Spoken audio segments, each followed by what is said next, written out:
साथ प्रियंका राजपूत।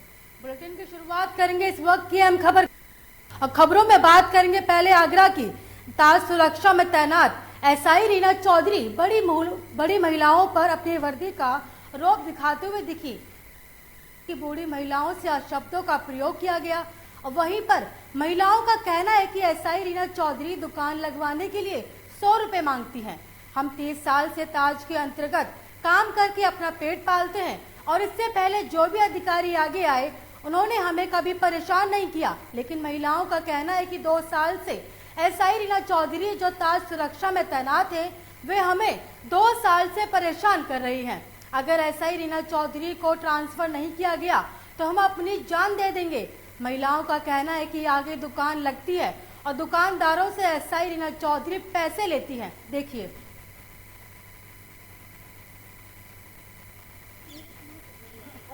उत्तर प्रदेश के मुख्यमंत्री योगी आदित्यनाथ महिलाओं को लेकर काफ़ी सतर्क हैं। महिलाओं की सुरक्षा के लिए काफ़ी अभियान भी चलाए जाते हैं, लेकिन ताज सुरक्षा में तैनात एसआई रीना चौधरी कुछ महिलाओं को परेशान कर रही हैं और उनसे अपशब्द का प्रयोग कर रही हैं। जो महिलाओं को परेशान कर रही हैं वो महिला ताज सुरक्षा के अंतर्गत ताज सुरक्षा से 700 मीटर की दूरी पर फुटपाथ पर दुकान लगाती हैं और रीना चौधरी जो एसआई हैं वो इनसे आके अपशब्द का प्रयोग करती हैं और इनसे काफ़ी गलत भाषा के अंदर बात करती हैं और उनसे इनको यहाँ से हटने की बात करती हैं। आइए हम इनसे जानते हैं क्या कुछ पूरा मामला है, क्या कुछ कहना है इनका। क्या नाम है आपका? मेरा नाम राधा चौधरी है। राधा जादव ने। अच्छा, राधा जादव जी, क्या कुछ कहना है आपका? रीना चौधरी एसआई हैं, वो आपसे किस तरीके से बात करती हैं? यहाँ आते पहले हम आगे माल बेचते थे, हम तो 30 साल से बेचते आ रहे हैं। 30 साल में कोई परेशानी भाई, कभी थोड़ी थोड़ी माल रख के हम हाथ में बेचते हैं और अपना गुजर बसर कर रहे हैं। अब जब से ये मैडम आई है तो इसने हमारा सब सामान 3 बार उठा के ले गई है। हमसे बदतमीज से बोलती है और गंदे गंदे शब्द प्रयोग करती है।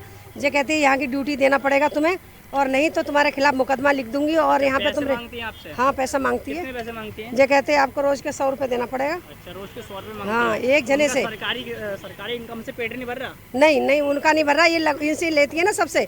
ये ठेल लग रही है सब। अगर मैडम को हमारा काम गलत लग रहा, हम गलत है तो ये सारा काम बंद कर दीजिए, हम भी बंद कर लेंगे, जैसा होगा देख लेंगे। अच्छा, भाई जब सीओ ताज सुरक्षा तो कह रहे हैं कि आप अनलीगल बैठे हैं यहाँ पर। नहीं हम सब मतलब आप भाई हम गरीब आदमी हैं, हम तो कहीं ना कहीं फुटपाथ ही हमारा घर है, तो हम जाएंगे कहाँ? यहीं कमाएंगे खाएंगे। और फिर हमें योगी जी ने कार्ड दे रखी है फुटपाथ पे कमाने खाने के लिए। हमें कार्ड मिले गरीबी रेखा के जो अभी फुटपाथ पे अलाउ करे, वो कार्ड हमें दे रखा है योगी जी ने कमाने खाने के लिए तो दिया है ना। योगी आदित्यनाथ जो आप कार्ड मुहैया करा रहे हैं तो उसके उल्लंघन कर रहे हैं ये। हाँ बिल्कुल नहीं, अब तो हम फुटपाथ पे कमाने के लिए तो भेजे ही हमें। हम 700 किलोमीटर से भी बाहर है, हमारा कोई लेना देना नहीं। उधर आगे उनके हाथ उधर ही पड़ती है, यहाँ आके हमें धमकाती है। उधर से ये कहती है अगर यहाँ से 100 रुपये पर डे नहीं दिया तो यहाँ से अपना ये माल उठा के ले जाते हैं कि मैडम हम कहाँ जाएंगे, हमारे अब हम बुढ़ापे में क्या करने लायक है, तो कोठे पे जाके बैठ जाओ, ये तो कर सकती हो, ये तो इजी काम है। इस तरीके से करने लगे और बदतमीज से बोलती है अरे तुम जैसी बेसी हमने देखी नहीं है, बेशरम नहीं देखी है, बेया हो गई हो क्या? तुम्हारे फूफा की जगह है क्या, या तुम्हारे दामाद की जगह है जहाँ पे तुम बैठ के माल बेचती हो? देखा आपने क्या कुछ कहना था। जो पीड़ित महिला है, जो एक पुलिसकर्मी है, एसआई हैं, उनका क्या कुछ कहना है जो रीना चौधरी हैं कि आप कोटे पर जाके बैठ जाओ कि आपके फूफा की जगह है, आप मुझे 100 रुपये दोगी तो यहाँ पर दुकान चला पाओगी। मैं अपने सहयोगी से कहूँगा ज़रा वो यहाँ का पीछे का नज़ारा दिखा दें एक बार। जो आगे दुकानें लग रही हैं रीना चौधरी के द्वारा, उनसे पैसे लिए जा रहे हैं, ऐसा पीड़ितों का कहना है। और हम पैसे नहीं दे रहे तो हमारी दुकानों को हटाया जा रहा है, ऐसा पीड़ितों का कहना है। हमारे साथ कुछ महिलाएं और मौजूद हैं जो 60-70 साल की एज की हैं और इस उम्र में भी वो फुटपाथ पर काम कर रही हैं, लेकिन ताज सुरक्षा पुलिस के द्वारा उनको हड़काया जा रहा है, उनके खिलाफ मुकदमा रखने की बात कही जा रही है। अमरोहा से इस वक्त की बड़ी खबर सामने आ रही है। बता दें कि भीषण सड़क हादसा हुआ। इस वक्त की बड़ी और अहम जानकारी आपको अमरोहा से दिखा रहे हैं, जहां भीषण सड़क हादसा हुआ तो वहीं डीसीएम और कार की टक्कर हुई थी। इस वक्त की बड़ी और अहम जानकारी आपको अमरोहा से दिखा रहे हैं, जहां पर डीसीएम और कार की जोरदार टक्कर हुई और इस हादसे में एक व्यक्ति की मौके पर मौत तो 3 गंभीर रूप से घायल हुए। घायलों को जिला अस्पताल में भर्ती कराया गया। आपको बता दें पूरी घटना नौगवा थाना क्षेत्र के अलीपुरा कला नहर की है।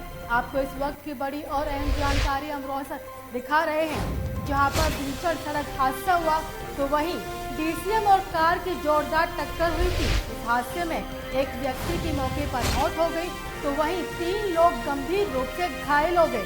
घायल को अस्पताल में भर्ती कराया गया। आपको इस वक्त की बड़ी और अहम जानकारी अमरोहा से दिखा रहे हैं, जहां पर यह बड़ा हादसा हुआ। आपको बता दें कि डीसीएम और कार की जोरदार टक्कर हुई थी।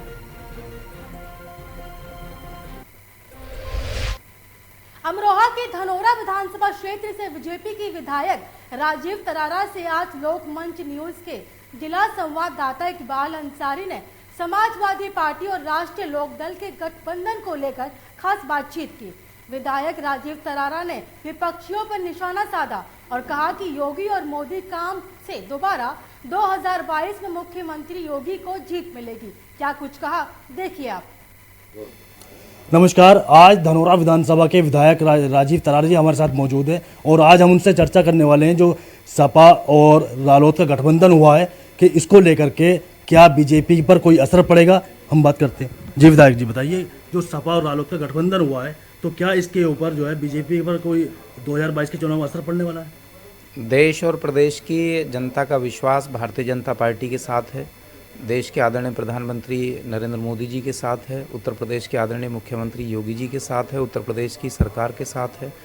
और दोनों ही सरकारों ने किसानों के हित में, प्रदेश और देश में रहने वाले हमारे भाई बहनों के हित में काम किया है। इसके पूर्व में भी महागठबंधन हुआ था, लेकिन उसका हाल आप लोग 2019 के चुनाव में देख ही चुके हैं। ये चाहकर भी कुछ कर नहीं पाए और प्रदेश की जनता ने, देश की जनता ने देश के आदरणीय प्रधानमंत्री जी के पक्ष में अपना विश्वास जताते हुए प्रचंड बहुमत के साथ केंद्र में सरकार बनाई और 2017 में प्रचंड बहुमत के साथ उत्तर प्रदेश में सरकार बनी। इससे कोई फर्क नहीं पड़ने वाला है, क्योंकि उत्तर प्रदेश के अंदर कानून का राज है। जो गुंडागर्दी, भ्रष्टाचार और माफिया राज चलता था सपा शासन में, उसके पूर्व की सरकारों में, उस सबको उत्तर प्रदेश के आदरणीय मुख्यमंत्री जी के नेतृत्व में ख़त्म किया गया। एक स्वच्छ वातावरण यहाँ पर किया गया है और यहाँ पर माताएं, बहनें, इस प्रदेश में रहने वाले किसान, व्यापारी, सभी वर्ग खुश हैं और सुशासन यहाँ पर आया। उद्योग लगाने के लिए भी हमारे यहाँ पर बाहर की कंपनियाँ आने लगी हैं। तो इससे स्पष्ट होता है कि उत्तर प्रदेश की जो छवि है वो बहुत ज़्यादा सुधरी है और एक स्वच्छ वातावरण का संदेश पूरे भारत के अंदर और पूरी दुनिया के अंदर यहाँ से पहुँचा है। तो हमारे जितने भी क्षेत्रवासी हैं, जनपद, प्रदेशवासी, देशवासी, वो भारतीय जनता पार्टी के साथ है और पुनः पहले से ज़्यादा सीट जीत करके भारतीय जनता पार्टी उत्तर प्रदेश में सरकार बनाएगी। और ये थे हमारे साथ धनोरा विधानसभा के विधायक राजीव तरारा जी। इकबाल अंसारी, लोकमंच न्यूज, अमरोहा। बुलंदशहर से इस वक्त की बड़ी खबर सामने आ रही है। बता दें कि अवैध शराब के खिलाफ डीएम कार्यालय का घेराव किया गया। इस वक्त की बड़ी और अहम जानकारी आपको बुलंदशहर से दिखा रहे हैं, जहां अवैध शराब के खिलाफ डीएम कार्यालय का घेराव किया गया। आपको बता दें कि व्यापार मंडल के पदाधिकारियों ने घेराव किया और बिक रहे अवैध नशीले पदार्थों पर अंकुश लगाने के लिए प्रदर्शन किया गया। तो वहीं नशे की लत से युवाओं के भविष्य से खिलवाड़ करने का आरोप लगाया है। आपको इस वक्त की बड़ी और अहम जानकारी बुलंदशहर से दिखा रहे हैं, जहां अवैध शराब के खिलाफ डीएम कार्यालय का घेराव किया गया। आपको बता दें कि व्यापार मंडल के पदाधिकारियों ने ये घेराव किया, तो वहीं बिक रहे अवैध नशीले पदार्थों पर अंकुश लगाने के लिए प्रदर्शन किया गया। तो वहीं पर आरोप लगाया कि नशे की लत से युवाओं के भविष्य से खिलवाड़ किया जा रहा है। तो वहीं पर आबकारी विभाग पर मिलीभगत का भी आरोप लगाया है। इस वक्त की बड़ी और अहम जानकारी आपको बुलंदशहर से दिखा रहे हैं, जहां पर अवैध शराब के खिलाफ डीएम कार्यालय का घेराव किया गया। खबर यूपी के चंदौली जनपद के सदर कोतवाली क्षेत्र से है, जहां पर नेशनल हाईवे पर एक युवती नशे की हालत में मिली थी। वहीं पुलिस ने युवती को इलाज के लिए जिला अस्पताल में भर्ती कराया, जहां पर इलाज किया जा रहा है। वहीं युवती ने पुलिस को तहरीर दी, जिसमें लिखा है कि कुछ युवक 4 पहिया वाहनों पे काम के बहाने बैठाकर ले गए थे और जबरन नशीला पदार्थ खिलाकर दुष्कर्म किया। वहीं पीड़ित ने पुलिस को तहरीर देते हुए न्याय की गुहार लगाई है। सर यही काम के बारे में। काम के बारे में? हाँ सर। तो काम के बारे में आपको नशा कोई खिलाया था कि कैसे? पिलाया गया था। कितने कौन पिलाया था, कुछ मालूम है? हाँ सर, जो काम देने वाला था वही। नाम पता है? हाँ, बताइए। उसका नाम रोशन यादव है। कहाँ का रहने वाला है? इतना पता नहीं है, पर वो चंदौली में हॉस्पिटल खोला है अपना खुद का। अपना खुद का हॉस्पिटल खुला है, तो इसके बारे में आपने पुलिस को सूचना दिया है? हाँ सर। क्या कार्रवाई चाहती हैं, क्या चाहती हैं? कार्रवाई हो, मैं उनको सजा दिलवाना चाहती हूँ। सजा दिलाना चाहती हैं। एटा से बड़ी खबर सामने आ रही है। बता दें कि पैसे के लेन देन को लेकर दो शराबी आपस में भिड़े। इस वक्त की बड़ी और अहम जानकारी आपको एटा से दिखा रहे हैं, जहां पैसे के लेन देन को लेकर दो शराबी आपस में भिड़ गए और दुकानदार और ऑटो चालक में जमकर मारपीट हुई। इस वक्त की बड़ी और अहम जानकारी आपको एटा से दिखा रहे हैं, जहां पर पैसे के लेन देन को लेकर दो शराबियों में मारपीट हुई। और बता दें कि दुकानदार और ऑटो चालक में जमकर मारपीट हुई। बस स्टैंड पर हुए मारपीट का वीडियो सोशल मीडिया पर जमकर वायरल हो रहा है। बता दें कि दुकानदार द्वारा ईंट फेंककर मारे जाने पर बाल बाल बचा ऑटो चालक। मौके पर पहुंची पुलिस ने दोनों को हिरासत में लिया है। तो बता दें कि पूरा मामला कोतवाली नगर क्षेत्र के बस स्टैंड का है। आपको इस वक्त की बड़ी और अहम जानकारी एटा से दिखा रहे हैं, जहां पर पैसे के लेन देन को लेकर दो शराबी आपस में भिड़ गए। अब बता दें कि दुकानदार और ऑटो चालक में जमकर मारपीट हुई, तो वहीं मारपीट का वीडियो सोशल मीडिया पर जमकर वायरल हो रहा है।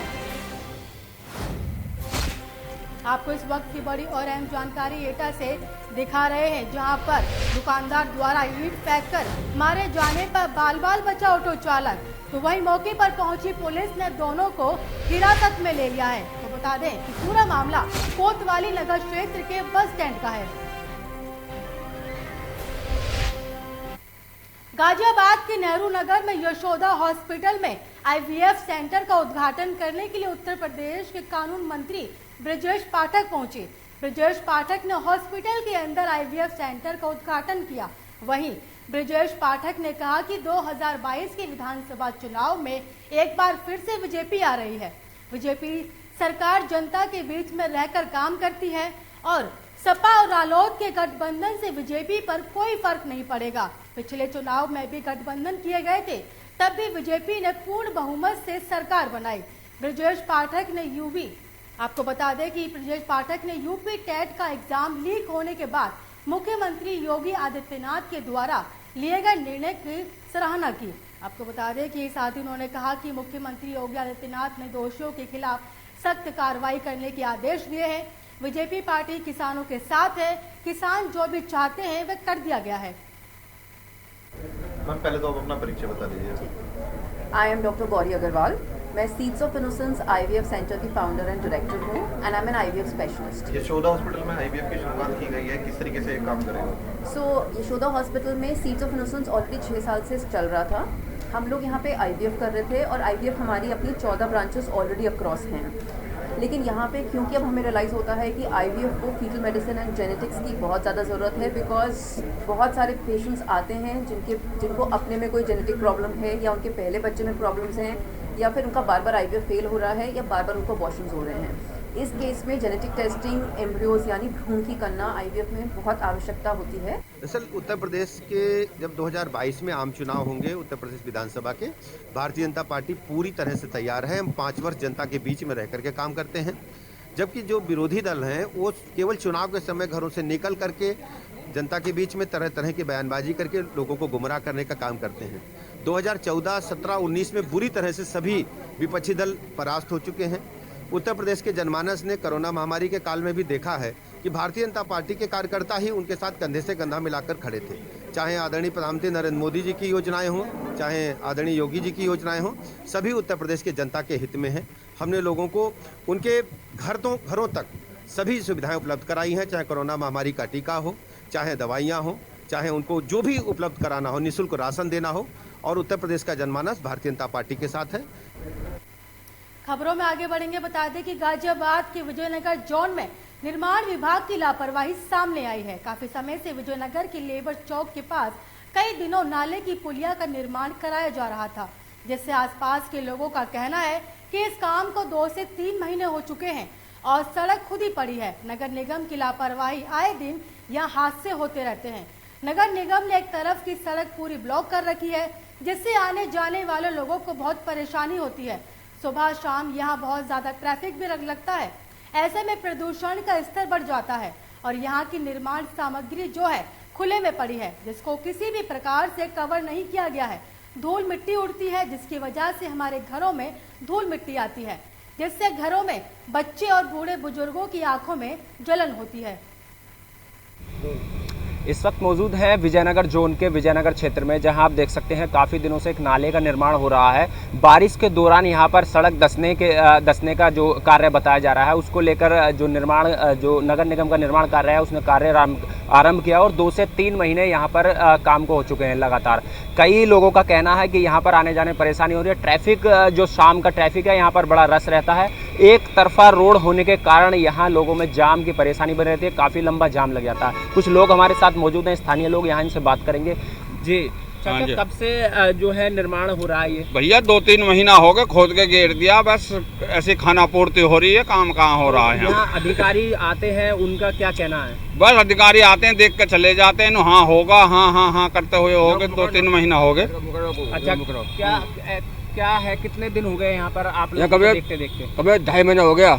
अच्छा, कुछ पोल्यूशन की परेशानी होती होगी, जैसे निर्माण सामग्री यहाँ पर खुली पड़ी है? अभी कोई सुनाई नहीं हो रही। अभी वही है धूल। 2.5 महीना हो गया, इसमें हो गया। अच्छा, 2.5 महीने से कोई अधिकारी आते हैं? चले जाते हैं। फिर क्या कहते हैं, क्या कहना होता है? अब कोई सुनता नहीं, कैसे क्या करेंगे? पूरे जम तक पूरे क्या हो रहा है यहाँ पे। शाम को कितना ट्रैफिक रहता है? शाम जाम रहता है एकदम।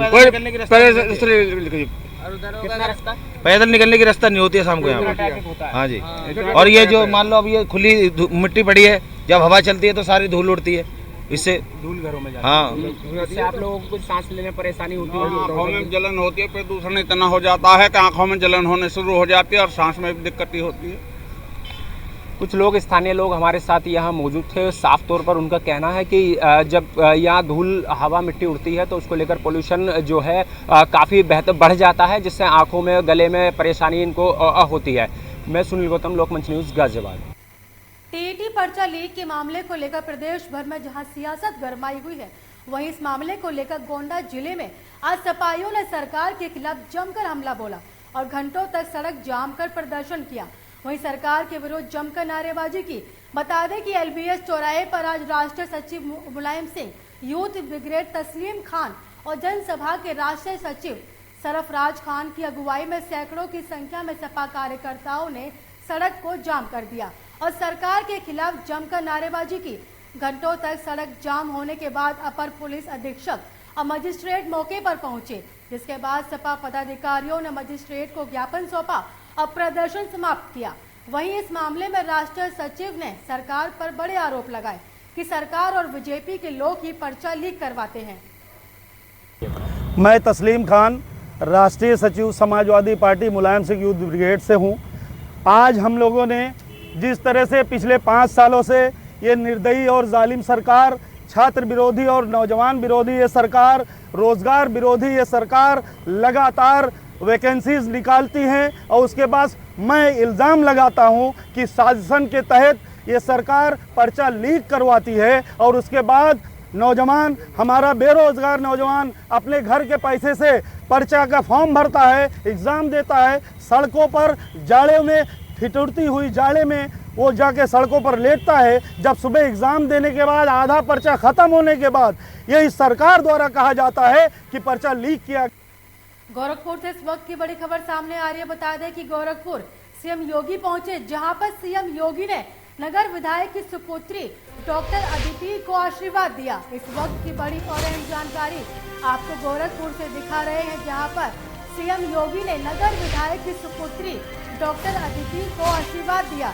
बता दें कि डॉक्टर अदिति की शादी समारोह में पहुंचकर वधू को आशीर्वाद दिया। आपको इस वक्त की बड़ी और अहम जानकारी गोरखपुर से दिखा रहे हैं, जहां पर सीएम योगी गोरखपुर पहुंचे और इस दौरान सीएम योगी ने नगर विधायक की सुपुत्री डॉक्टर अदिति को आशीर्वाद दिया।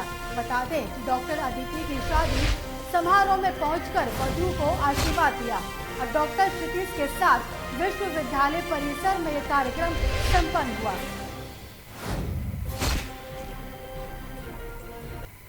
झांसी के मऊरानीपुर में राष्ट्रीय राजमार्ग झांसी खजुराहो पर देवरी चौक के पास तेज रफ्तार ट्रैक्टर ने बाइक सवार लोगों को जोरदार टक्कर मार दी, जिससे बाइक सवार गंभीर रूप से घायल हो गया, जिन्हें राहगीरों और एम्बुलेंस की मदद से सामुदायिक स्वास्थ्य केंद्र लाया गया। सोमवार की दोपहर मऊरानीपुर के देवरी चौकी के पास राष्ट्रीय राजमार्ग पर तेज रफ्तार में आ रहे ट्रैक्टर ने बाइक में जोरदार टक्कर मार दी, जिसमें बगरौनी निवासी रविंद्र और वीरेंद्र गंभीर रूप से घायल हो गए, जिन्हें राहगीरों की मदद से सामुदायिक स्वास्थ्य केंद्र भर्ती कराया गया, जहां दोनों को झांसी रेफर कर दिया गया है।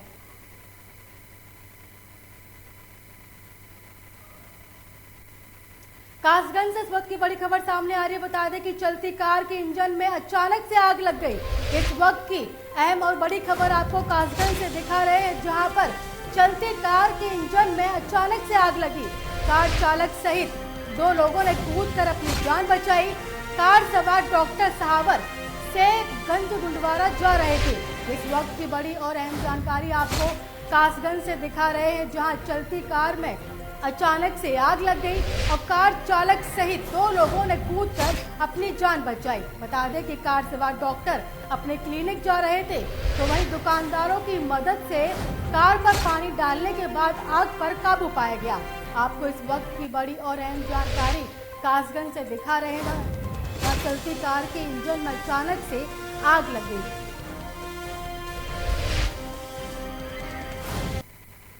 कन्नौज में खेत की मेड़ काटने का विरोध करने पर दबंगों ने भाइयों पर जानलेवा हमला कर दिया। पीट कर भाइयों को मारा। एक की कानपुर में इलाज के दौरान मौत हो गई। मृतक रामाधीन गुड़ सहायगंज कोतवाली क्षेत्र के बल्लूपुर का रहने वाला है। मृतक के भाई ने अरुण छुक्का और अंशु पर हत्या का आरोप लगाया है।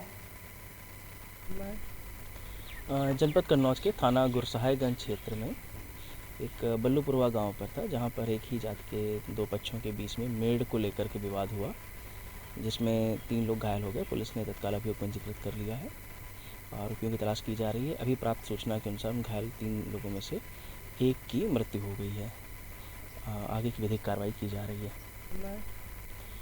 जनपद कन्नौज के थाना गुरसहायगंज क्षेत्र में एक बल्लूपुरवा गांव पर था, जहां पर एक ही जात के 2 पक्षों के बीच में मेड़ को लेकर के विवाद हुआ, जिसमें 3 लोग घायल हो गए। पुलिस ने तत्काल अभियोग पंजीकृत कर लिया है।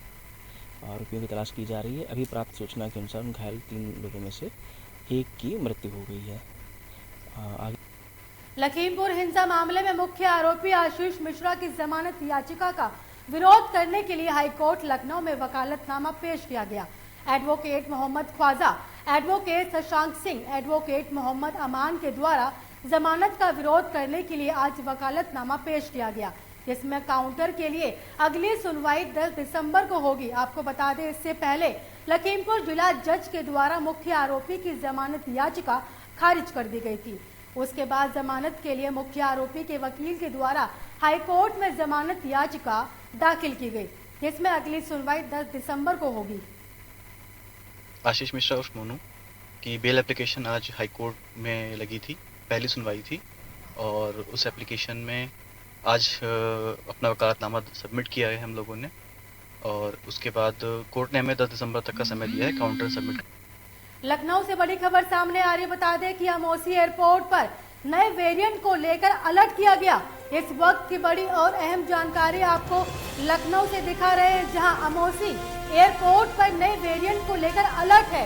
एयरपोर्ट पर 24 घंटे नए वेरिएंट की जांच होगी और विदेशों से आने वाले यात्रियों की जांच की जाएगी। आपको इस वक्त की बड़ी और अहम जानकारी लखनऊ से दिखा रहे हैं, जहां अमोसी एयरपोर्ट पर नए वेरिएंट को लेकर अलर्ट है और एयरपोर्ट पर 24 घंटे नए वेरिएंट की जांच होगी। बता दें कि विदेशों से आने वाले यात्रियों की जांच की जाएगी, तो वहीं व्यक्तियों की RT-PCR और स्कैनिंग जरूरी है। इस वक्त की बड़ी और अहम जानकारी आपको लखनऊ से दिखा रहे हैं, तो वहीं नए वेरिएंट को देखते हुए 4 टीमें गठित की गई और बता दें कि 15 दिनों में बाहर से आए यात्रियों की जांच की जाएगी। इस वक्त की बड़ी और अहम जानकारी लखनऊ से दिखा रहे हैं, जहां पर अमोसी एयरपोर्ट पर नए वेरिएंट को लेकर अलर्ट है। आपको इस वक्त की बड़ी और अहम जानकारी लखनऊ से दिखा रहे हैं, जहां पर नए वेरिएंट को लेकर अलर्ट किया गया है तो बता दें कि एयरपोर्ट पर 24 घंटे नए वेरिएंट की जांच होगी, तो वहीं विदेशों से आने वाले यात्रियों की जांच की जाएगी।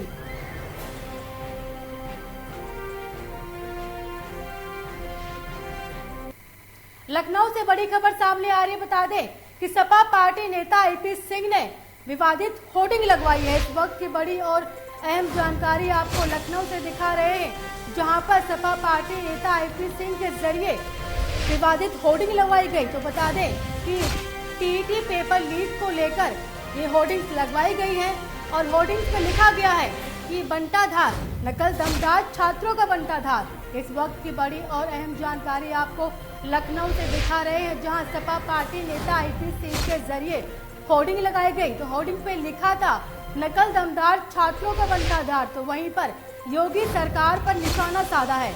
आपको इस वक्त की बड़ी और अहम जानकारी लखनऊ से दिखा रहे हैं, जहां सपा पार्टी नेता के जरिए विवादित होर्डिंग लगवाई गई। आपको बता दें कि टीईटी पेपर लीक होने के मामले में ये होर्डिंग लगवाई गई है।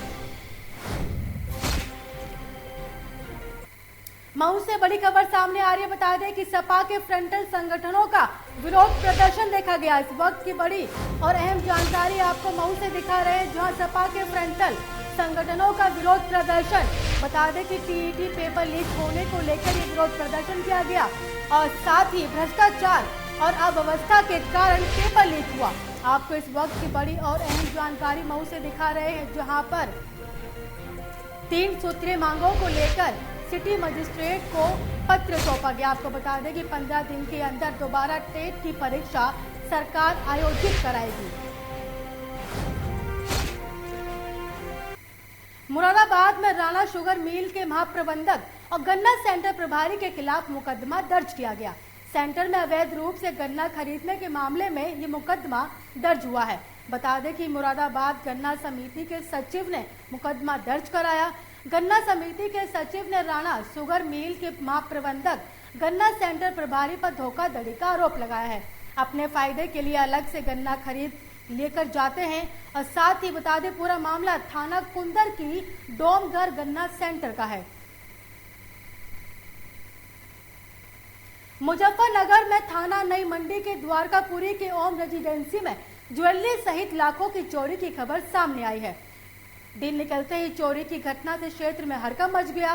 चोरी की सूचना पर थाना Nai Mandi police, SOG team और डॉग स्क्वाड की टीम मौके पर पहुंची। लगभग 35 से 40 लाख रुपए कीमत की ज्वेलरी और 60,000 कैश पर चोरों ने हाथ साफ किया।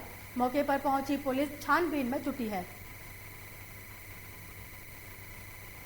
सिद्धार्थनगर जिलाधिकारी कार्यालय से जिलाधिकारी दीपक मीणा ने जागरूकता रथ निकाला। तो बता दें कि जागरूकता रथ जिले के विभिन्न क्षेत्रों में जाकर मतदाताओं को विशेषकर ईवीएम मशीन के प्रयोग को लेकर जागरूक करेगी और इसके प्रयोग का तरीका बताया गया।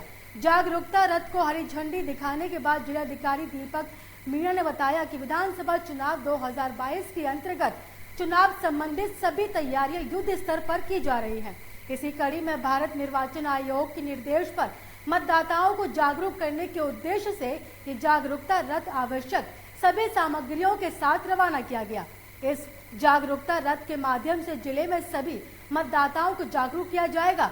उन्होंने आगे कहा कि इस तरह के कार्यक्रम जिले में लगातार चलते रहेंगे। जैसे आप लोग जानते हैं कि आगामी विधानसभा चुनाव यूपी में कभी भी अगले ईयर में प्रस्तावित है और उसी के क्रम में ऑलरेडी इलेक्शन कमीशन द्वारा समरी डिवीजन और बाकी के जो व्यवस्थाएं उनका प्रोग्राम चल रहा है, जो जनपद में भी चल रहा है। उसी के क्रम में आज 3 ये वाहन मतदाता जागरूकता को लेकर चलाए गए हैं। इसमें सारे अवेयरनेस कैंपेन और जितना भी इलेक्शन कमीशन की गाइडलाइंस है उनके बारे में प्रचार प्रसार किया जाएगा और इसका एक रोस्टर बनाया हुआ है। उसी रोस्टर के हिसाब से कस्बों और गाँव में ये इस बुलेटिन में मुझे दीजिए इजाजत और देश की तमाम खबरों को देखने के लिए देखते रहिए लोकमंच न्यूज।